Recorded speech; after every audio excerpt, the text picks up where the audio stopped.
اليوم راح نختار 5 عطور رجاليه تحبها النساء، من اللي راح يقيمها؟ فطوش.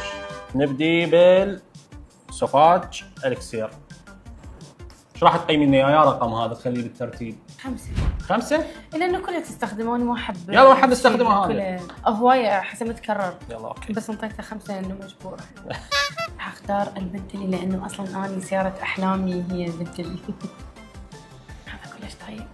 ايش قد تخلي الترتيب هذا؟ على اريد الرجال. اخليه بالمرتبة الاولى بس خاف القى شيء اطيب فراح اخليه بالمرتبة الثانية. ثانيه؟ اذا بنتلي فور مين انتنس كلش طيب. عطر يعجب النساء على الرجال بالمرتبه الثانيه. تمام. اختار لي شيء غريب. غريب؟ اكسبيرمنتوم كروسز من يتات ليبر دي اورنج. تخيل ورد ومعتقينه. ريحته كلش طيبة الأولى. اكسبيرمنتوم كروسز غريب كلش. يتات ليبر دي اورنج. فطوش خلص قررت المرتبه الاولى.